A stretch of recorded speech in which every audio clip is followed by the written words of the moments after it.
The new volunteer management systems helps races organize their volunteer tasks as well as the volunteers that are signing up for them. We'll do a short overview of the system and how you set it up here. The central idea is that there are tasks, and then there's 3 steps in setting those up.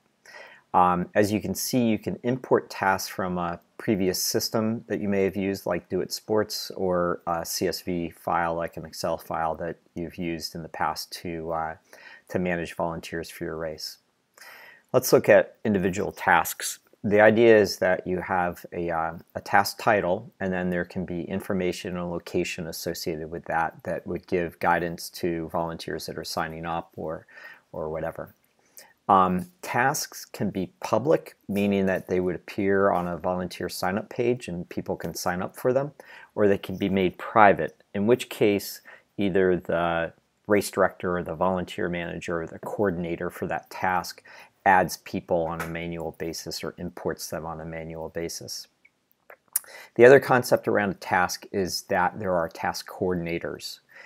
Task coordinator is able to see other volunteers, and they're able to import additional volunteers, and they're also able to send email to volunteers. The next step of tasks is that you can refine them more and add more information. So you can set a minimum and maximum number of volunteers. You can add resources. In this case, I've added 500 cups and 10 gallons of water for the water stop 1.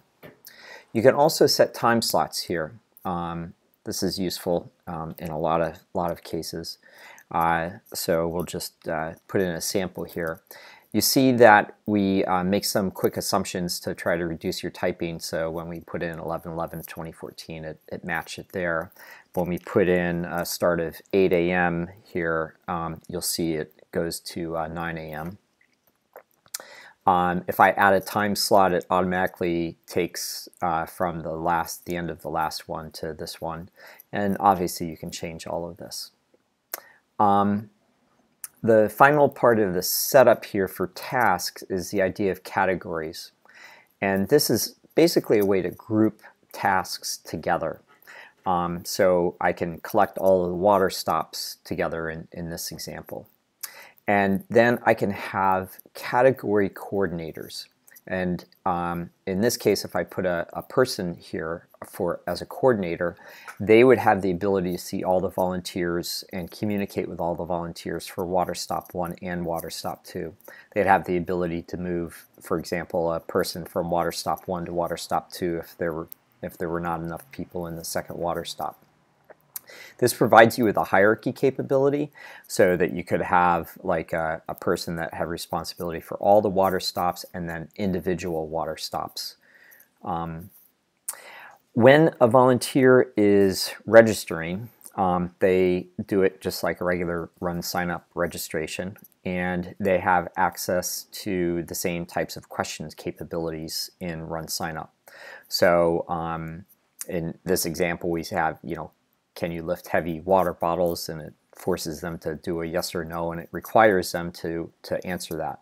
And you can assign these questions to just particular tasks. So obviously this one's going to come to the water stops and not to the race day cash collection.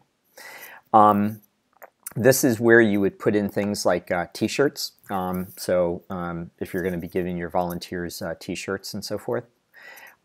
Question logic is where you can put a hierarchy of questions. So you could ask a question of, are you an employee of the bank? And if they're not, then there's no additional question asked. But if they are an employee of the bank, it could ask them which division or which group they're a part of. So you can keep track of that. Importing. The race director can import people. But what's also interesting is that a coordinator can import people too. So if I'm the coordinator for the water stop 1, I'm able to import people for that water stop.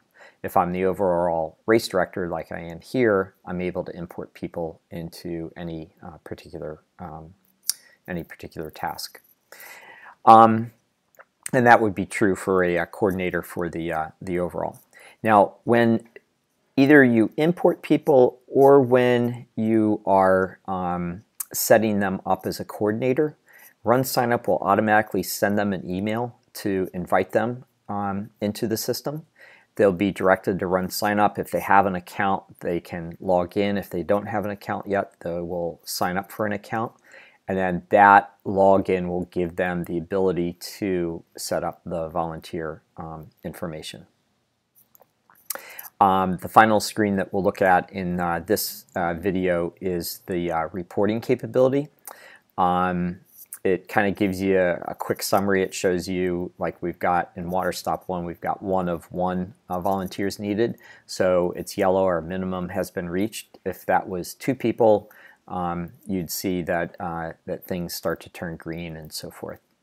And then down here is your list of volunteers. Note that all of these are sortable columns, so you could sort columns, you can sort time slots, assignment dates, and so forth.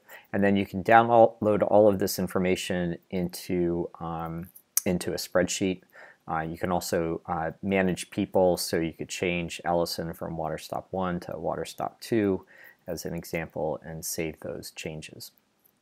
You can also do printing of these reports, and you can look at things on a per task basis.